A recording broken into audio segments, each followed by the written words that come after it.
جملہ فعلیہ کا بیان چل رہا تھا. اب آ رہا کون بول رہا ہے؟ جی محسن رضا بول رہا ہوں. یہ تھوڑا اسکرین شو کر دیجیے نا اس کا. چلیں ٹھیک.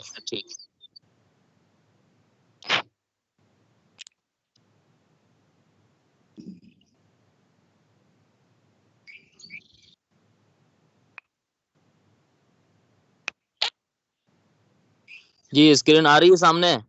جی استاد. جی. جس جملے کا پہلا جز اسم ہو اسے جملہ اسمیہ کہتے ہیں، جیسے اللہ کریم. اس سے قبل جو جملہ بیان ہوا، جملہ کی دو قسمیں ہیں اصل میں، جملہ اسمیہ اور جملہ فعلیہ. سب سے پہلے سبق میں جہاں آپ نے پڑھا تھا کلمہ کی قسمیں، ہے نا، کلمہ کی بلکہ لفظ کی قسمیں، وہیں پر آپ نے یہ پڑھا تھا کہ لفظ دو قسم کا ہوتا ہے، ایک تو موضوع اور دوسرا محمل، ہے نا. پھر موضوع کی پھر دو قسمیں کی گئی تھی، مفرد اور مرکب، ہے نا. مفرد مرکب. پھر مرکب تھی مرکب ناقص، مرکب تام. تو مرکب ناقص کا بیان اوپر میں آپ نے پڑھا، جس کو مرکب اضافی، مرکب توصیفی، مرکب مضافی، مرکب بنائی، اس طرح سے آپ نے پڑھا. اب ادھر جو آ رہا ہے نیچے مرکب تام کا بیان، مرکب تام ہی کا دوسرا نام جملہ ہے. تو اسی جملہ کی قسمیں کی گئی، پہلے جملہ فعلیہ کا بیان ہوا، اب جملہ اسمیہ کا بیان ہو رہا ہے. جملہ فعلیہ میں جس جملے کا پہلا جز فعل ہو اسے جملہ فعلیہ کہتے ہیں، لیکن اب یہاں سے جملہ اسمیہ کہہ رہے ہیں، جس جملے کا پہلا جز اسم ہو اسے جملہ اسمیہ کہتے ہیں، جیسے اللہ کریم. قواعد و فوائد. نمبر 1، جس جملہ اسمیہ کے پہلے جز کو مبتدا یا مسند الیہ کہتے ہیں اور دوسرے جز کو مبتدا کی خبر یا مستند کہتے ہیں. ٹھیک ہے.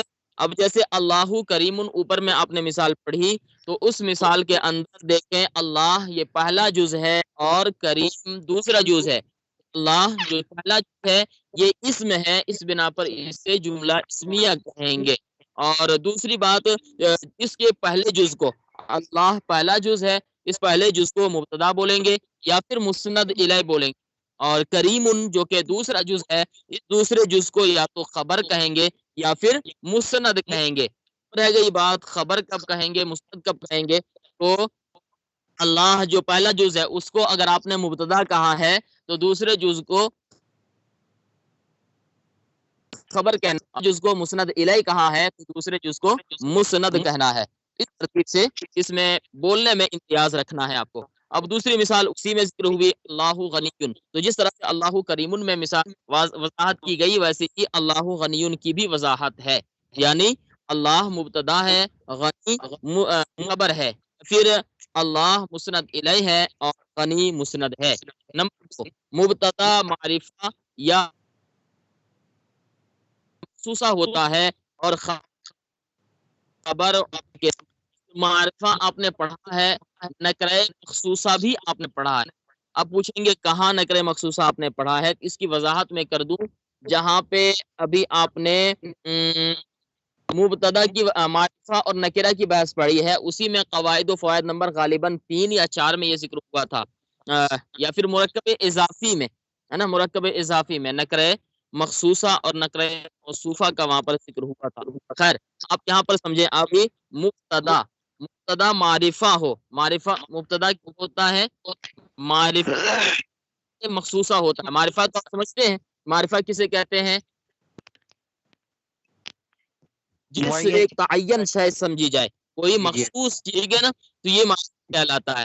اور نکرہ مخصوصہ کا مطلب یہ ہوتا ہے کہ ایک نکرہ کی اضافت دوسرے نکرہ کی طرف کر دی جائے. ٹھیک ہے، ایک نکرہ اضاف ہو کسی دوسرے نکرہ کی طرف، تو اب وہ نکرہ بالکلیہ نکرہ نہیں رہتا، بلکہ وہ نکرہ مخصوصہ بن جاتا ہے.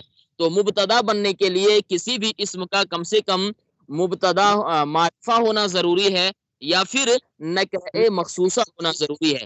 اس لیے انہوں نے کہا مبتدا معرفہ یا نکرہ مخصوصہ ہوتا ہے. اور خبر کے حوالے سے کیا کہتے ہیں؟ خبر عموماً نکرہ ہوتا ہے. زید شاعر، زید شاعر، یہاں پر دیکھیں زید کو، زید جب بولیں گے تو ظاہر سی بات ہے کوئی ایک مخصوص فرد سمجھا جائے گا، کوئی مخصوص انسان سمجھا جائے گا، تو یہ معرفہ ہے۔ اور شاعر شاعر یہ دوسرا لفظ نکرہ ہے، تو زید کو مبتدا بنانا ہے، کیوں؟ اس لیے کہ یہ معرفہ ہے، تو خبر بنانا ہے، کیوں؟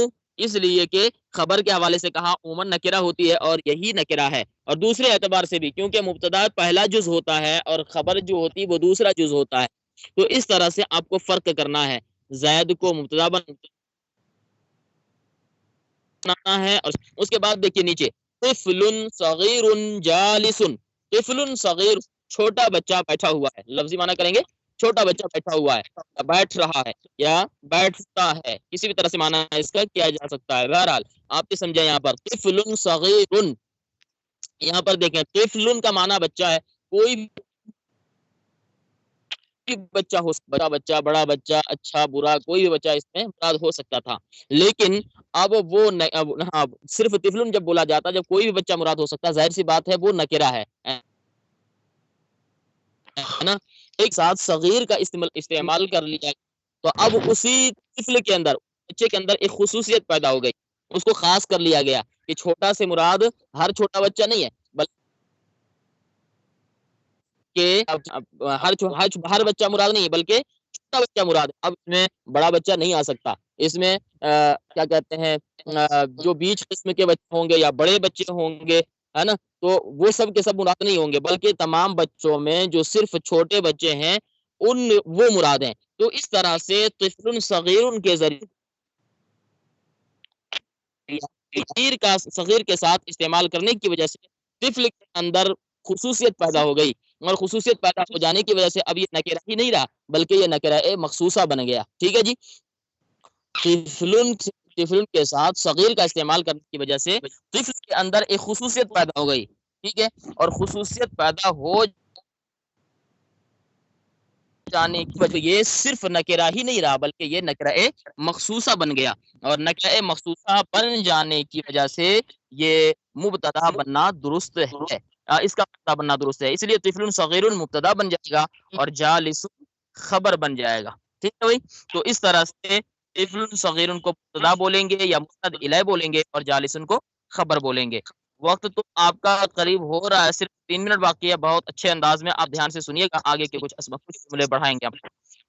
نمبر 3 خبر، اگر معرف باللام ہو تو کبھی مبتدا اور خبر کے درمیان مبتدا کے مطابق ایک ضمیر بھی آتی ہے۔ ان کے کہنے کا مطلب کیا ہے کہ خبر اکثر نکرہ ہی ہوتی ہے، لیکن اگر نکرہ نہ ہو بلکہ وہ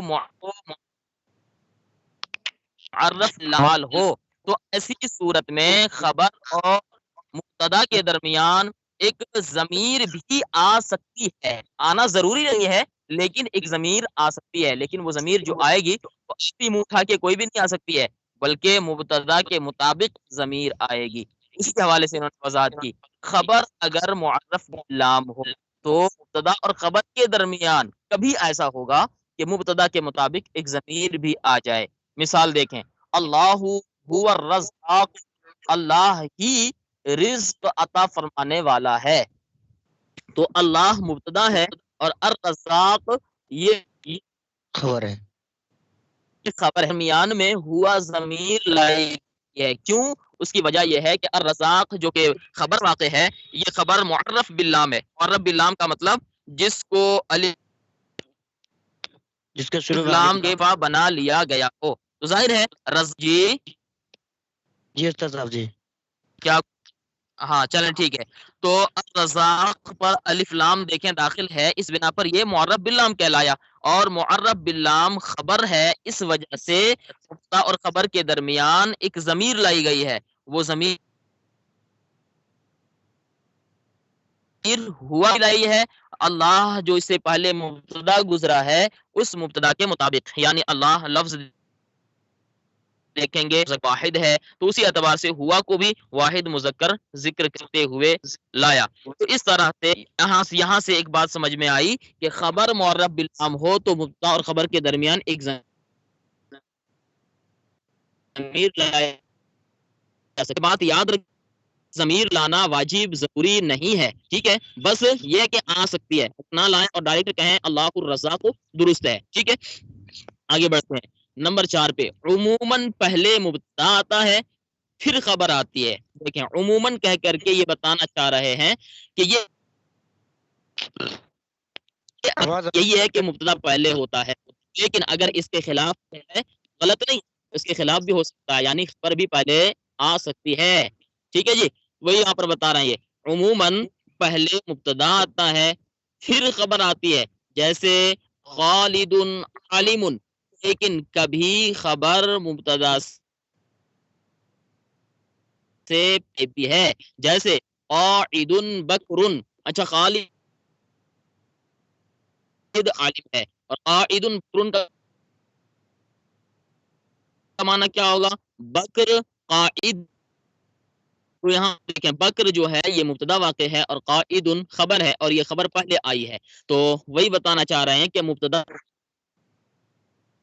ہمیشہ اکثر پہلے آتا ہے اور خبر بعد میں آتی ہے, لیکن کبھی کبھی الٹا بھی ہو جاتا ہے, مبتدا کو بعد میں لاتے اور خبر کو پہلے لے آتے ہیں. تو وہ یہاں پہ ذکر ہوا ہے. یہاں تک آپ سبھی یاد کریے گا, ٹھیک ہے جی. جی انشاءاللہ. یہ زیادہ سبق آپ کو نہیں دیا جا رہا تاکہ سب یاد کر کے آ سکیں.